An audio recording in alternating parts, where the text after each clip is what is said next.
It's not easy to speak after many very good presentations, but I will try. I am a lawyer from FEF, together Elisa, my partner here, also present. And I am also part of the board of Petrobras, and also vice chairman of BRF, the most important food company in Brazil. And obviously, I am a part of the new team of Petrobras, responsible to clean up the company. And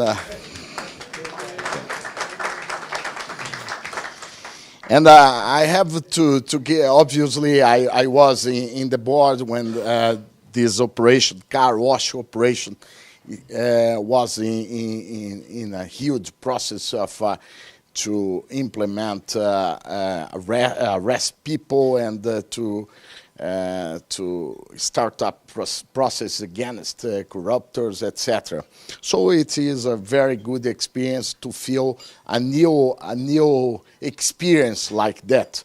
But it's a very, I think that the most important question is how will be about the future. About the past, we have until now from the car wash operation, 4 years. This is the most important enforcement in terms against corruption in Brazil. We have around 150 people arrested, and it's the first time that the power of people in Brazil were arrested. This is a very important issue it's a different case, for example, of the Mexico or other countries in the Latin America. We intend to put these people for a long time in the prison. And and we discovered a major connection between politics and corruption. This is a typical Latin American thing. It's a typical thing about politics in recent times. But these relations right now for the Brazilian society are very, very transparent. This is a big issue. I think that it will be very important for the next elections, just to say a brief word about it. And we have a very deep side effects. First of all, there is no credible political party right now in Brazil. This is a new scenario. No political parties are credible, not in terms to make policies, because this is a formal issue. This is immaterial weeks. Representation in Brazil, it's a big issue right now, and we are thinking a lot about it. And myself, I had many conversations about the next presidential candidates, and they are lost. They are lost, completely lost, because this is a new scenario. So it's an opportunity, but it is a very important risk. And the recession in Brazil was perverse. It's around 10% of 2 years reduction in terms of GDP, you can imagine. And we doubled the unemployment rate in just 1 year and a half. It was terrible. It's around 14 million people, half part of the total Europe, is without employment. This is the direct consequence of corruption. I never hear in some conferences this data, but this is these results are directly related to corruption, because there is no reason, objective reason, for Brazil to have this kind of performance. Was the completely gap between politics and economics. So it's the biggest example in the world about effects of corruption.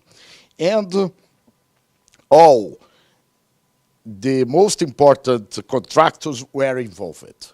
Right now, it's a big opportunity in Brazil. It's to invest in the contractor sector, because they are involved in corruption and they don't have condition to have business with the state. So it's important to think a new industrial restructure in this area due to corruption again. Right now we have Michel Temer as a president. He is a very unpopular government. I am sure that he is not the most honest man in the world. And there is a paradox, a very specific paradox. He is implementing a technocratic policy, economic policy, many good changes. My Brazilian colleague, presented about the labor market, for example, but also about privatization and other measures to deregulate the economy. And this is a typical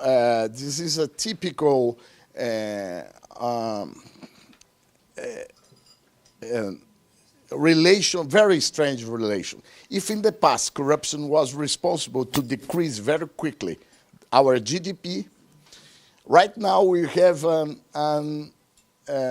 diverse performance between economy and politics. In politics, we have a lot of problems. In the economy, slowly we are recovering.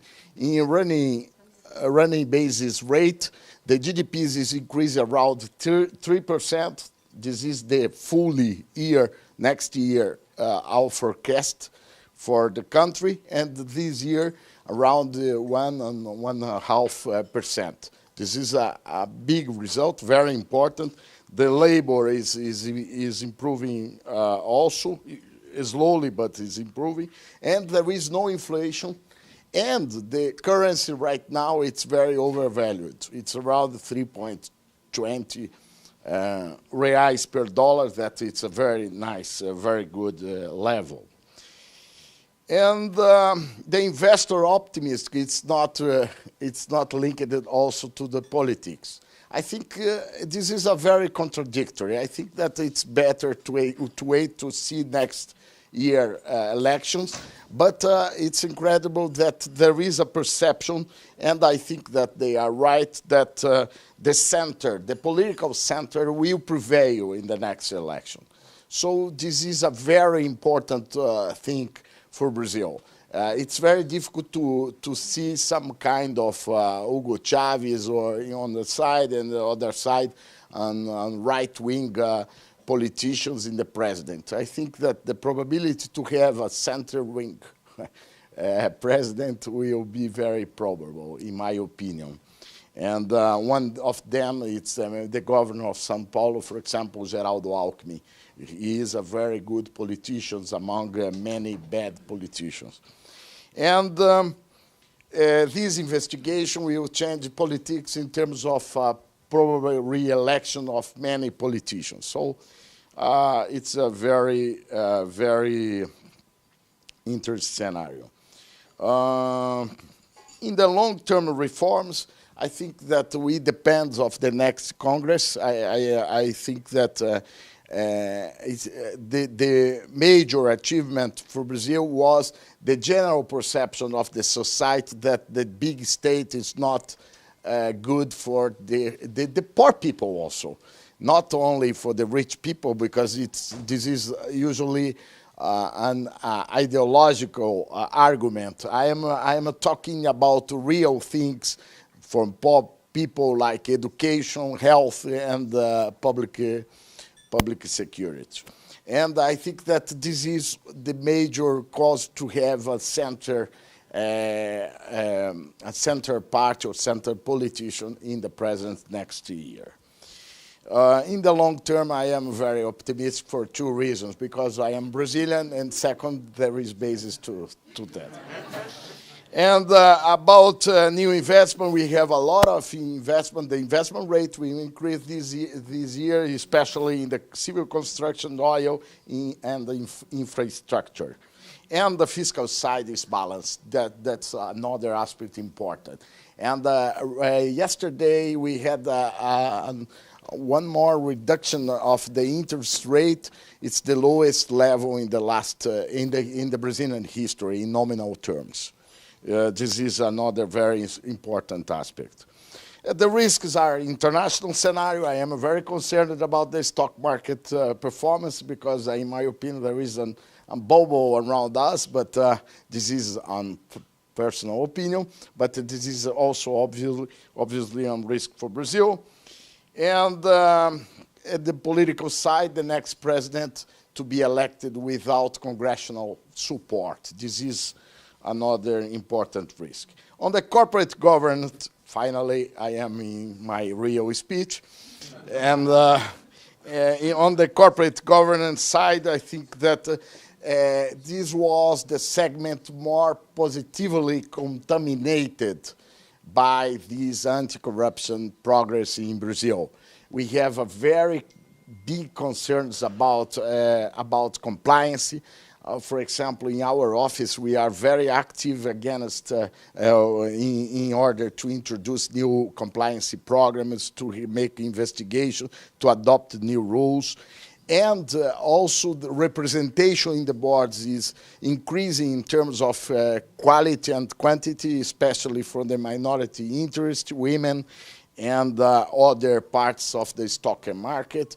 So I am very optimistic. I think that the corporate governance right now in Brazil is in fact a progressive segment in the law, for the lawyers, for the Brazilian society, etc.